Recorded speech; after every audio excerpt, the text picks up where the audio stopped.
All right, so what are we doing today? Let's zoom out. Sorry about that. Yeah, let's not. Wait, let's zoom back in. Wait, no, let's zoom out again. There we go. That's better. So what are we doing today? Going over. This is like the only personal video I'm gonna do ever because I don't want to, but I thought it'd be interesting to go over the books I've read this year. I have a tier list: S, A, B, C, D, and then there's F. But no books I've read are F tier this year.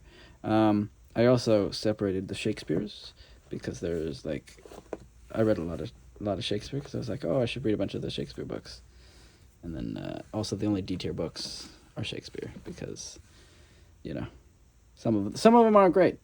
I started with the histories and maybe not the best idea. So obviously you can see like the top book, but beneath that it's a mystery. We'll start with. I think I'm going to start with the Shakespeare books, and then we'll go to these ones. So first, in D tier, Henry VIII. It's good. It's fine. I think in comparison to most Shakespeare, it's not amazing. Maybe this is not a W take. Maybe this is an L take, but I feel like it's like too much. I didn't get engaged with like the sex scandal and all this like, oh, he marries a new woman. I don't really care. So I think that means I don't know. Maybe I need to read it again and maybe I'll care more, but I didn't really care about that. I don't to me that's just not an engaging plot device because I think I don't know. Maybe it's not as relatable to me. I'm not someone with like 5 mistresses. You know what I mean? Henry VI Part 1. Other ones, as you can see, I thought were pretty good. This one, worst of the 3, I think. It's like the kid comes into power. I'm like, what are we doing? I mean, it's good, but I mean, it's fine. Richard II, nothing happens. It's a bad book. Like, I don't know. It's fine. There's some, like, it doesn't matter. I don't like it. It was okay, but not very good. There was some, I don't know, politics. It's just politics, and like, but not as interesting politics as these other ones, which we'll get to. Like, I think my favorite politic one is Henry VI, or, well, I guess Macbeth's a politic one, but Henry VI Part 2. I did think this one was interesting, actually engaging. He's coming to power. There's some struggles. I don't know, actual like plot to it. That's I don't know. I thought was actually compelling. Also, I read these at the beginning of the year, so if my critiques of these are not as good as the books up here, that's why. I also read like all of these, right? So I read too many. The Two Gentlemen of Verona, I thought it would be more funny. My mom really likes this one. I was like, oh, it's gonna be super funny, and it was like, it was good. It was okay. I don't know. Some part of it felt a little contrived to me, like most of it. So I was like, and then it wasn't as funny as I wanted it to be, so I was disappointed. Hamlet. I know you like To Be or Not to Be, but that is the question. Why would I put it in C tier? I don't know. It wasn't that good. People are like, oh, Hamlet's such a... I mean, like, the speech was good. What is go you to a nunnery? I like that part. I don't know. So I just didn't... I don't know. Didn't hit me. It really didn't hit me. It was like, so he's insane? Cool. And then then I was supposed to, like, feel bad. I don't know. I just didn't relate as strongly to this one, so it's okay. I'm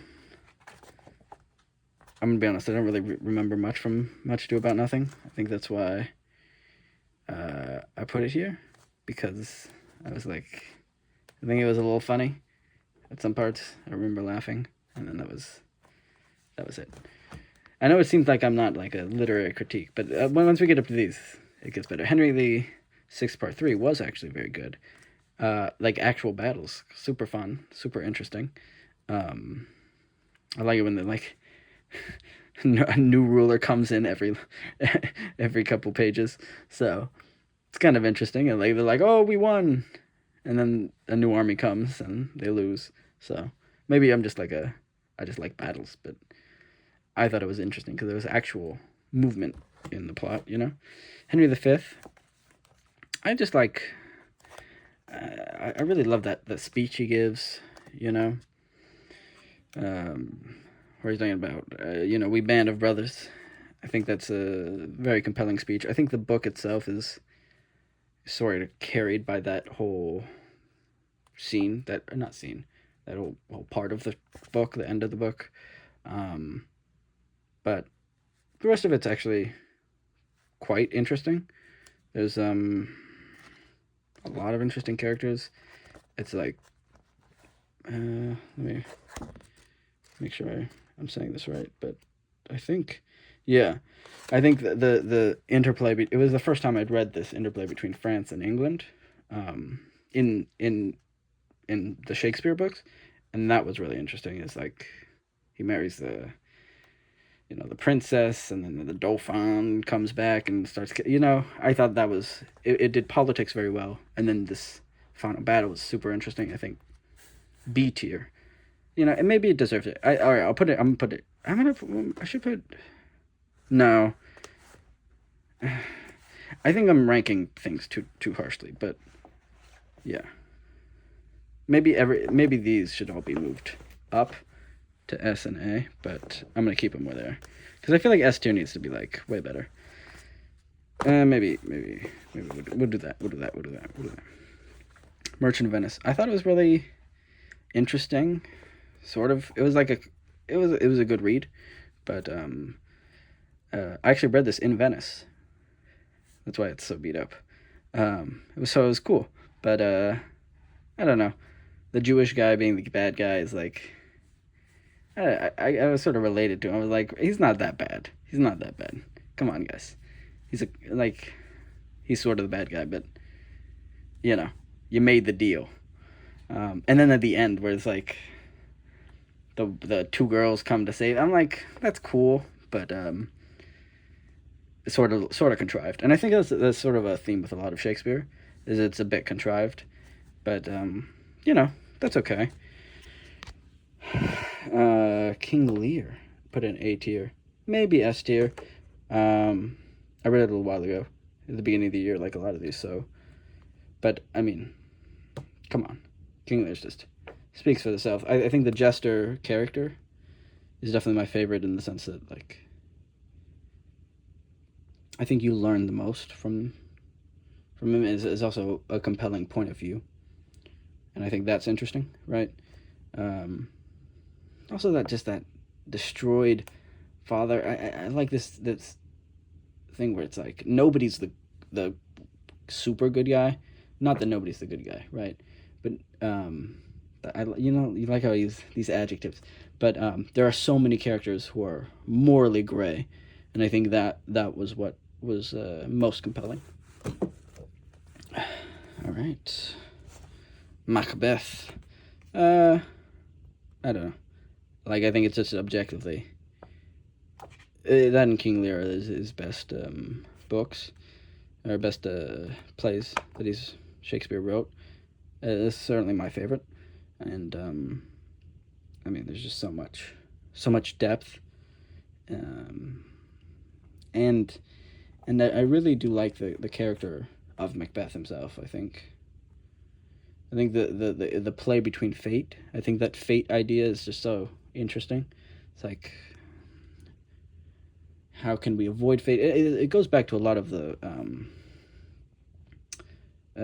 like Greek plays, Sophocles, right?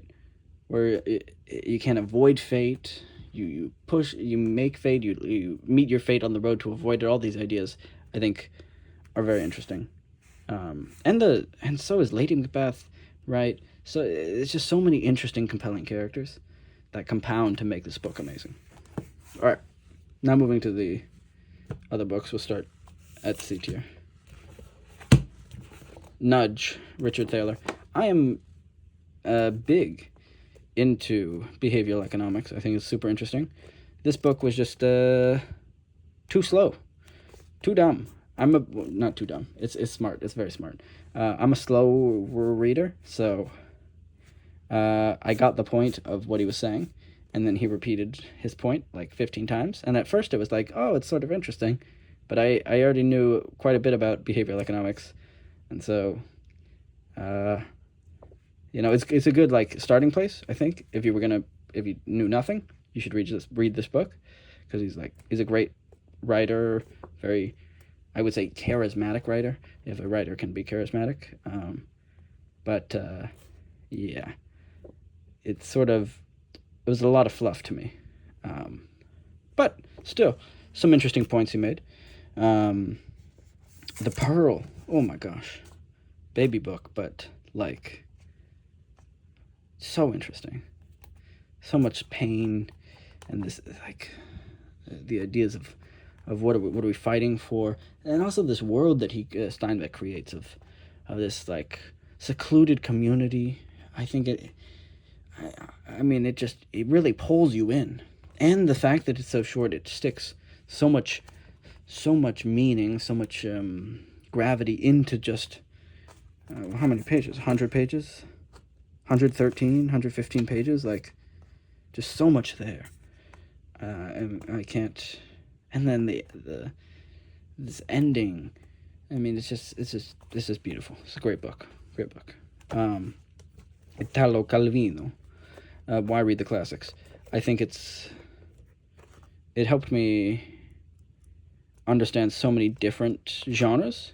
As you can see, I don't know if that came through. I sometimes, with books like this, I sometimes I'll highlight, or usually underline, because I don't carry highlighters, because I'm not that type of person. I like a pen. Very interesting. Italo Calvino, my favorite author. It's just it's not like a narrative, obviously, so it's not as engaging or like, as pulling you in as much, but what he talks about, very deep, very interesting. Although he is a author himself, one of the most deep understandings of literature I think anybody has ever had. So, amazing book. Judgment Under Uncertainty, Heuristics, and Biases, right? I read Nudge, and I was like, that's not enough.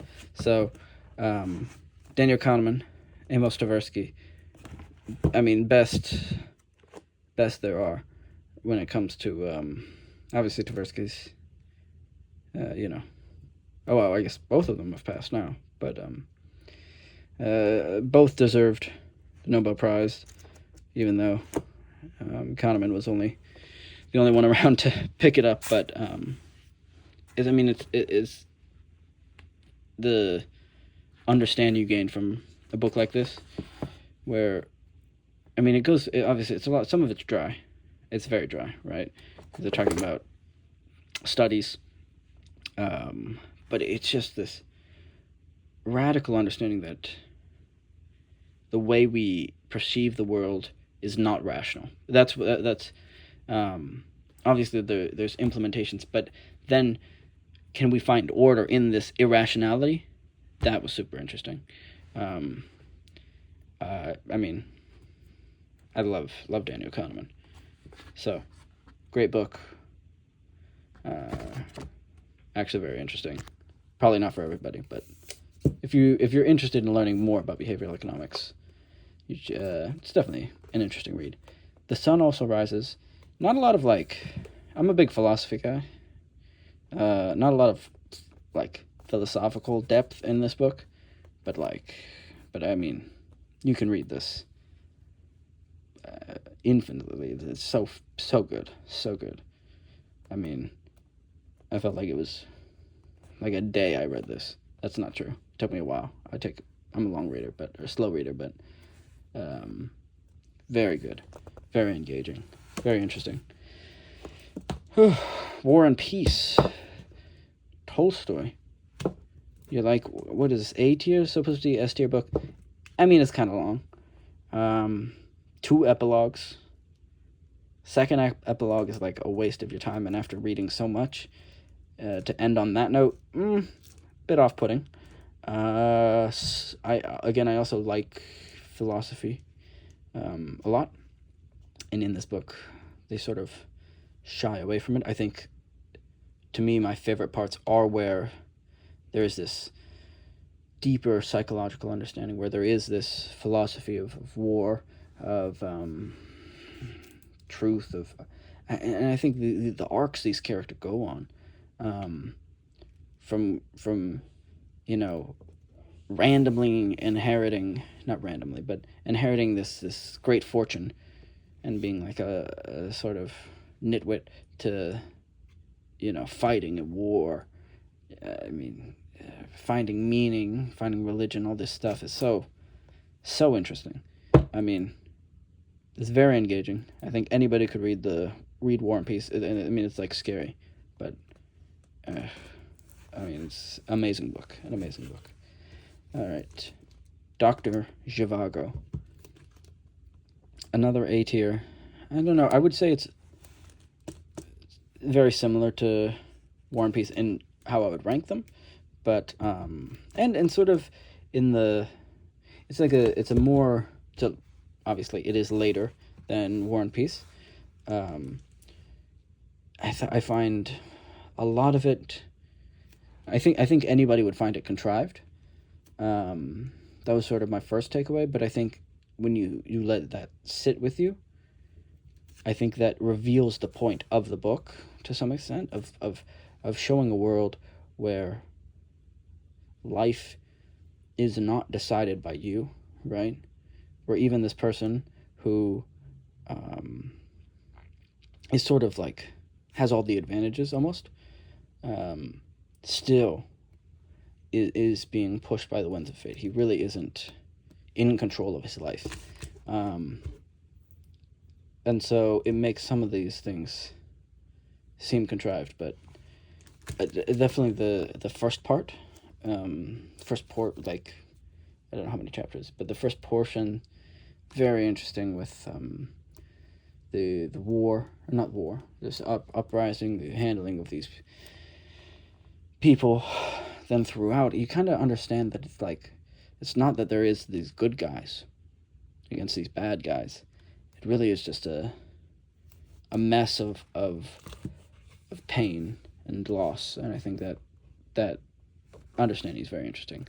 Man's Search for Meaning, I think it was a interesting book, definitely. A lot of people love it. Oh, it's 16 million copies sold. It's a compelling story. I think it doesn't drive you to action as much as I would like, but I can't. I'm not going to tell Viktor Frankl to write a better book. It's not what I'm doing. It's an amazing book, but talks a lot about how I think my favorite part was he has this second portion where, I don't know if it's here. Yeah, the second part, which is about logotherapy, right? His psychology, what he's developed, and I think that part was most interesting to me. The first part was very good. I think it illustrated the importance of meaning in life, and sort of that Nietzschean view of like, with a great enough why, you can withstand any how, And actually, it was interesting in an interview, Daniel Kahneman had and I think the interplay between these two psychologists is interesting, because Daniel Kahneman said he would not have lived through the camps if he were in that situation. He would have given up, and I thought that was such a wildly interesting statement to make. But it makes sense if you. I think Daniel Kahneman's life has found people's irrationality, tried to understand their irrationality, and so he comes to a world which is meaningless because people aren't. There is no objective truth. Everybody's so not stupid, but blind in ways that they can't even see. We're all blind in ways we can't even see, and yet someone like Frankel went through this situation where he had to find meaning, right? Daniel Kahneman said, a certain type of person is able to overcome that situation, and he wasn't that type of person, right? But Viktor Frankl obviously was. I think it also goes to this idea that it's a story that we tell ourselves. This meaning is a story that we tell ourselves. Very interesting book. And Daniel Kahneman again, always massively intellectual. Myth of Sisyphus. Oh, God. Great book. I actually read this in France, in Café des Flores. I don't know if I'm saying that right, but it's the Albert Camus was at that same cafe when he wrote or discussed a lot of these ideas. I think I love reading like Metamorphosis of Kafka, but these postmodern, like, meaningless sort of philosophers, because this book helped me so much in finding meaning, in saying, no, this is wrong, I believe this is wrong, because, and I think a lot of what he talks about is right. I find bad faith to be such a compelling idea, which I think we can all learn so much from, to live in bad faith. Maybe it's that it's more compelling to me because it's more relevant in my life, but truly very impactful, very interesting book. A tier. Now moving to S tier. You're like, you didn't put War and Peace in S tier. The Metamorphosis? What? Tiny book. Also, Amazon. Sometimes not the best place to get your books, because what is this, right? It's terrible copy. But I found this to be one of the best books I've ever read. Sorry. Spoke to me very, very much. I think if you haven't, been super depressed in your life, maybe it doesn't speak to you as much. But to me, I think he quite obviously was describing depression. Not even just depression.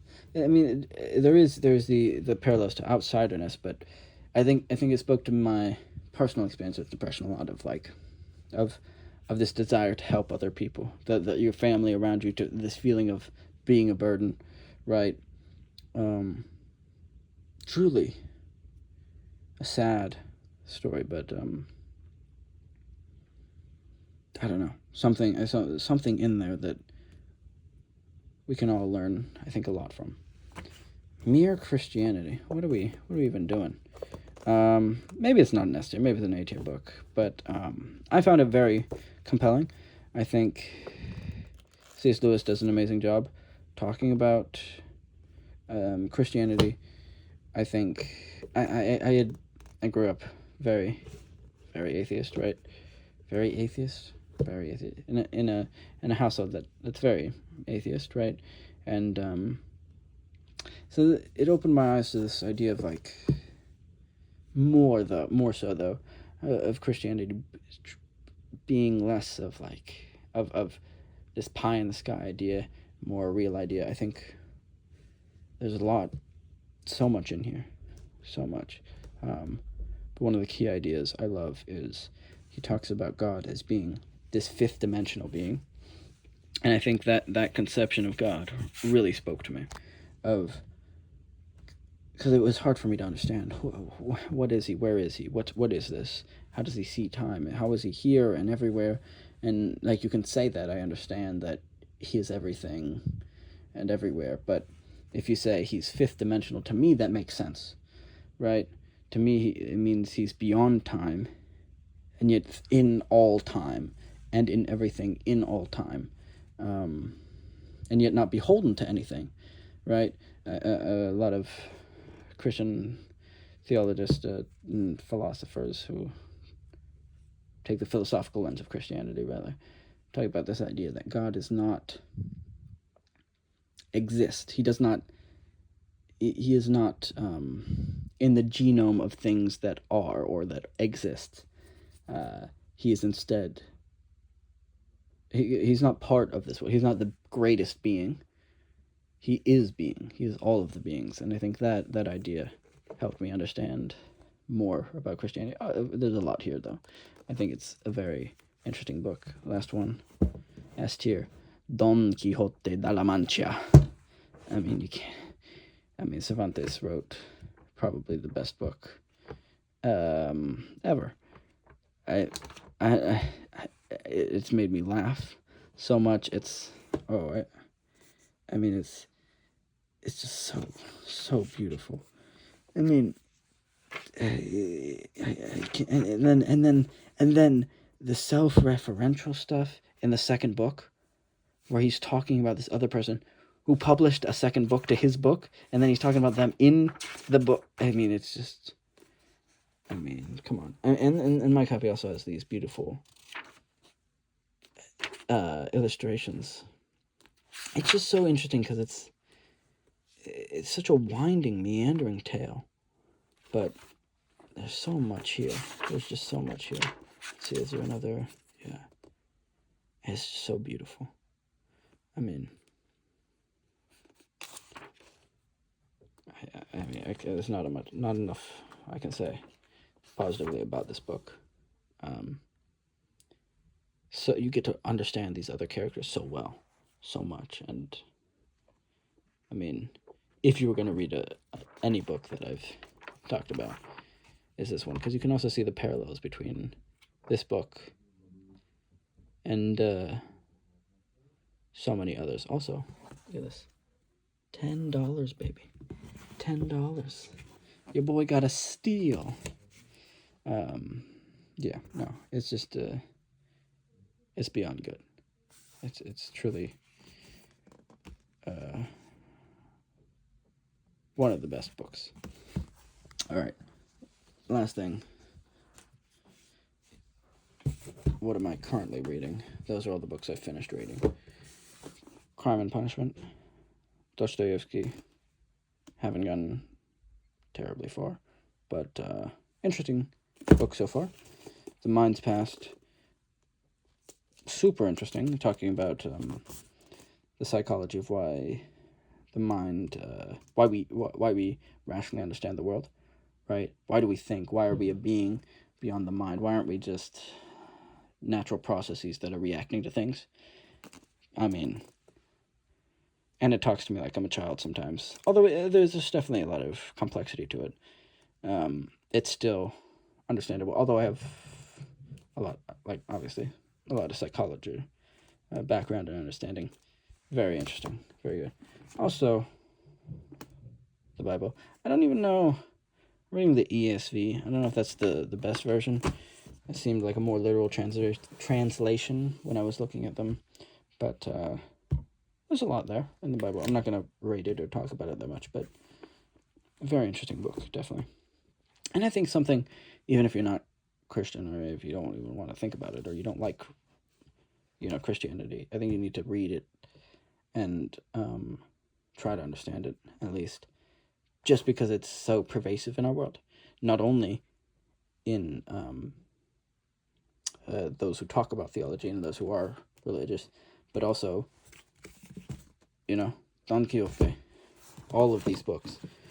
I mean, I guess Man's Search for Meaning, and quite a few of these other books, and all these other books over here have their roots, and you can argue all books, but certainly Shakespeare has a literal root in this, and you're not going to understand all of the allusions in here if you don't understand this book, and you haven't read this book, so sort of the base of all of our understanding. The thing, like if you think of contingent upon, right, they're like cited works, right? How many times has the Bible been cited? It is the most influential piece of literature that has ever existed. So definitely something you should read. Just because, it's important too. All right, last thing. Looking ahead, right? This is 2024. This is 2024, right? This is sort of now. I hope to finish this in the next couple days. I don't know when I'll finish Crime and Punishment, but and I hope to read Invisible City is my favorite book. I read it like, I don't know, a lot of times. So good. And I don't know. I'm gonna read it again. So definitely, I don't know if I would recommend it. It's just an amazing book. Last thing, what are we looking forward to in this year? So I have a bunch of books. I get like interested. Like I was super interested in.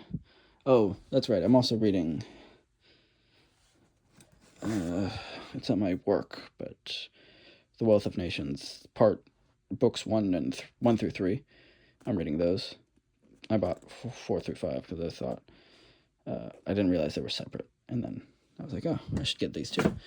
But I'm about, I don't know, 45% of the way, 50% of the way through Wealth of Nations 1 through 3, which are the ones that really matter, from what I understand. But yeah, I was very into, and I'm still interested in economics, The Road to Serfdom, and then behavioral economics, which are these books, and then more psychology. These ones I've read a little bit from, but I can't say that I read all. I'm sorry about the WD-40.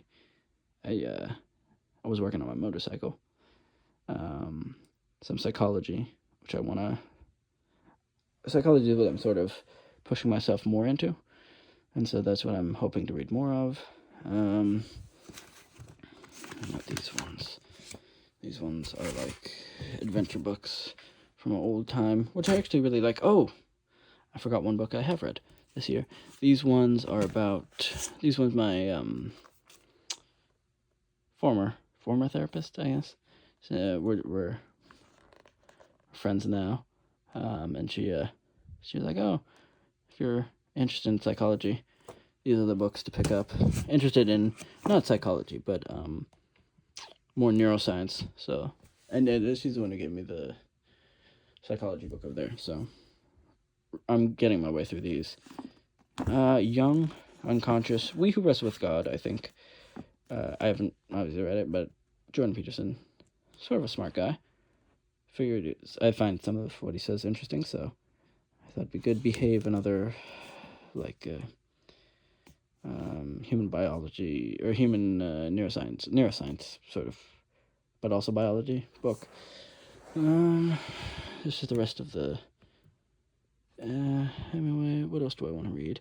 I definitely want to read Critique of Judgment. I think that's interesting. The Quran, I will read as soon as I finish the Bible. That's for the next book I'm reading. In that, like, slot. I've already read this. As Plato's, some of his dialogues, which I thought were interesting. I think St. Augustine, something, I have Confessions, and City of God. Something I'm getting more interested in. I also have On the Way. I just bought what's it called? The Summa Theologia, from Thomas Aquinas. I think getting into these biblical arguments from a while ago, interesting. Sort of lay the groundwork if you want to refute any of them, or if you want to do anything. These are the biblical arguments that people make. They're all here, for the most part, except for some newer ones. And going in depth into that, I think, is interesting. Being in Nothingness. I mean, Sartre, I think, has a far deeper understanding than Camus about existential philosophy. And so I started reading a little bit, and then I was like, it's a lot of pages, and I'll read it more later. So I am going to read that this year. Hopefully, probably. Our Mutual Friend, actually a book from, obviously it's Charles Dickens, but,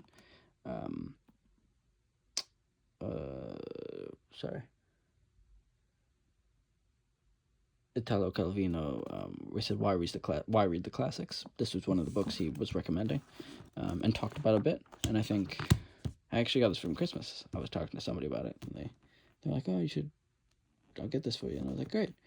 So, very interested in that. I have some other ones, like, I got, like, The Wretched of the Earth, because I thought, and The Population Bomb, just because, not because I thought it would be funny. I think they're interesting. I think they dissect and show sort of roots of some of the more radical ideas in our world today. Not that they're, I'm sure, I mean, Algerian freedom fighters, certainly not like terrible people, but still, I think interesting to understand. Last thing, one book that I have read this year is this one, which I think it is Nippon Shilonron. It's a book written by, okay, I'm gonna go back here. This is a A-tier book.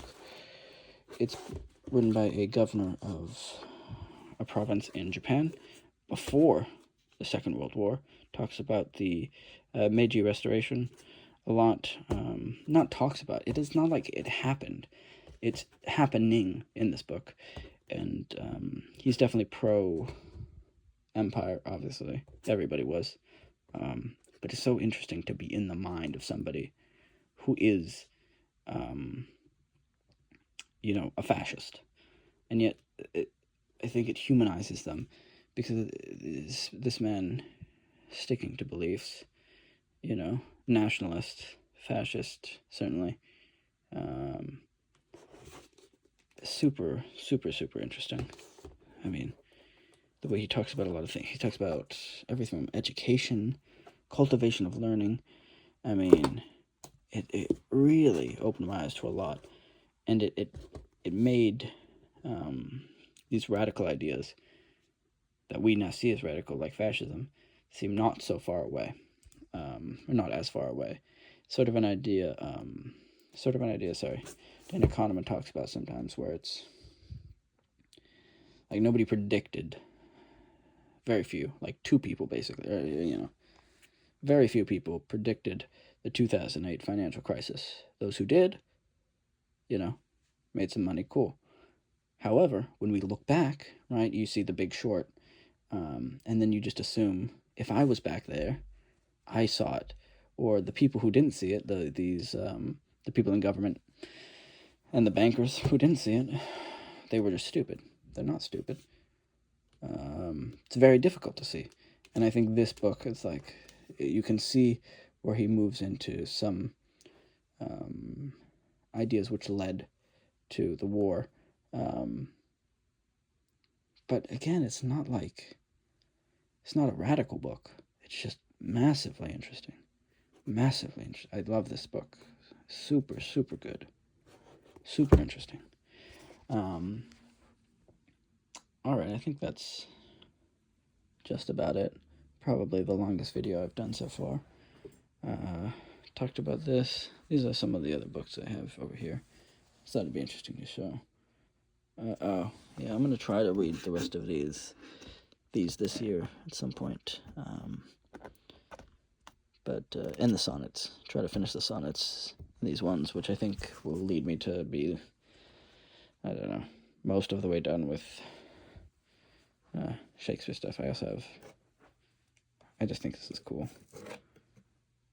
I'm rebuilding a motorcycle, so, I got this new clutch lever and brake lever. It's a BMW K100.